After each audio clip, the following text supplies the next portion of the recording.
Hello, welcome back. Sorry if it's really windy. It's a very windy day, to be honest.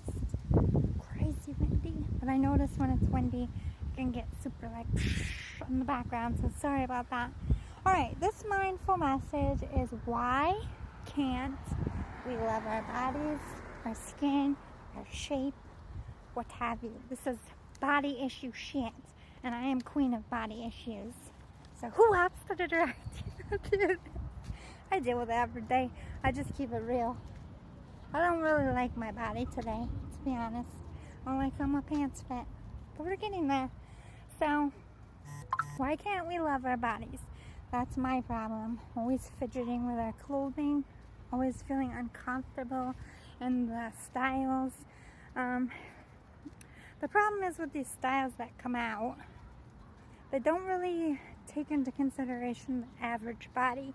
They design these clothing for people with model bodies or a long slim build or a short slim build. They don't really design for medium stocky or really petite people or really tall people. You kind of get sucked into this vortex of trying to make clothes work for your body that aren't meant for your body because, well, this world is a superficial asshole and they don't think outside the box. And a lot of these designers, not to be stereotypical, but a lot of these designers design from like a 0 to a size 5. So even though they make the clothes bigger, they keep that same style that would flatter a 0 to 5 body and not flatter a medium. The average size of a woman in the United States is a 13. So if these women, it's not just women too, men have a hard time that are kind of stuck in the middle too. It's like they design for these bodies that just only exist for a certain percentage. Sometimes you're naturally blessed and gifted to be petite, but that comes with its own problems, you know. Everybody has something. People, I can't really speak for men in this area because I mostly talk to women about it, but a lot of the petite women feel some type of way because they don't have curves or they wish their boobies were bigger because, again, their clothes are designed for Barbies that have these obnoxious curves that just don't exist. These pants are designed to have your muffin top spill over them unless you get high-rise jeans, which is really hard to find high-rise jeans that look nice on a medium build. Again, it's just fitting into a clothing market that is kind of designed to set you up to fail. So you're always pulling on your clothes, or you know, the clothes style is only getting tighter and tighter by the day, which isn't helpful for people who are overweight, I love people who are overweight and still dress tight, and you should rock your body, but I'm in the category of I'm a little bit overweight for my liking, and I don't want to wear the tighter stuff. I like to wear it loose to hide it a little bit better, but the style choices that we have on the racks don't accommodate that. Baggy is kind of halfway in, kind of halfway out for women because you have bell bottoms, which are like baggy on the legs, but they're super tight and form-fitting up at the waist, where most women try to hide. Most women have babies or bigger boobs or curves, and again, these clothing designed in mind for models walking on the runway or posing in the pictures in the catalog, it can make you feel like shit about yourself, man or a woman. So a lot of it comes from our shopping choices, even online. It's really hard to factor your clothing size from like American to European, and then you're trying to measure yourself, and it can get complicated, and you order something and maybe it's smaller than you thought or bigger than you thought, and those things can cause a conflict within yourself because things aren't fitting for your body. And it's really hard to find somebody that will make things form-fitted for you. Tailors and seamstresses are a dying industry.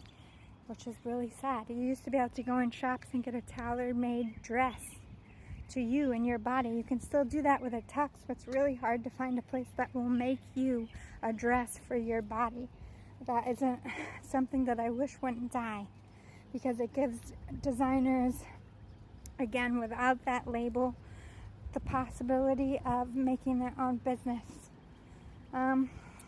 So then you have the obvious body stuff, like I'm too tall, I'm too short, I'm too fat, I'm too thin. You have all these adjectives that describe people, that make people feel bad about themselves, because by labeling something you have to categorize it. So how would you categorize your body? Me, I'm a medium build. That makes me feel like shit. Everybody would like to say they're small and athletic. Not many people can say that, no matter how hard they work. There's thyroid issues. People with diabetes have a hard time losing weight. There's other ailments in it that really make that thin body unobtainable, which then can also cause mental health issues about yourself. So there's other conditions that make you feel bad about yourself, medicines you take that can sometimes give you bad breath. I know high blood pressure medicine. Elderly people struggle with bad breath because their mouth gets drier over the years. It makes them self-conscious to speak and put themselves out there, which then makes them feel bad about themselves. Or maybe they don't have the prettiest teeth, so you avoid smiling. All of those make you clam up and feel bad about yourself. Like body stuff that you can't control, like gray hair, balding, cellulite, stretch marks. All of these things, scars, make us feel uncomfortable about ourselves because, one, you don't want them there. Nobody wants them there. You wouldn't ask for them to be there, but it is what it is, and it makes you self-conscious. These are things that we need to reprogram into our mind, that scars are beautiful. Stretch marks makes you a warrior. It's all on how you talk to yourself. But a lot of the world and society makes cellulite and stretch marks and scars seem like something that you have to close up and hide because it makes other people uncomfortable. Well, I say bullshit. I say look your true self. And if they don't like it, they don't have to look. Self-shaming or self-harming, just talking bad to yourself. I was a cutter when I was in high school. So anytime my eating disorder would flare up and I was feeling like shit, I would cut myself, which is weird, but it was like a weird, obnoxious pain release that I really had a hard time breaking. So there are a lot of people that self-harm because they feel like crap inside, and that all comes from what they see and what they think in their mind, and the society stuff and Hollywood and the clothing and everything they see in the magazines and trying to fit in with their peers. None of that helps. Just low self-esteem or low confidence in general, I think, makes you susceptible to nitpicking yourself, which makes you feel inadequate to others.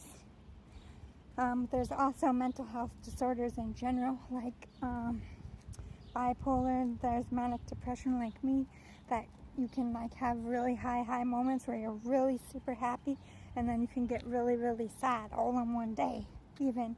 So those emotional ups and downs can trigger you to feel negatively about yourself or not like your body. Abuse, verbal abuse, either from your parents or people you dated or friends. Bullying, people who just nitpick you all the fucking time. That always makes you feel like shit. That's horrible. Nobody should ever have to deal with that.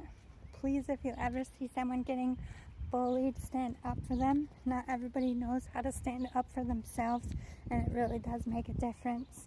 And if you are being bullied alone, don't be afraid to speak your truth. 99.9% times, oh my god, 99.9% of the time why they're bullying you is because they're jealous of you. And they just won't admit it. Comparing yourself to others can make you feel like shit, like supermodels, people who are more successful than you, people who look better in clothing. You look at yourself, you look at them, then you feel like crap. No, stop doing that. Look at yourself and see your own assets, because those assets nobody else has, and you're beautiful the way you are. It's all conditioning. We have to retrain our mind to love ourselves. Okay?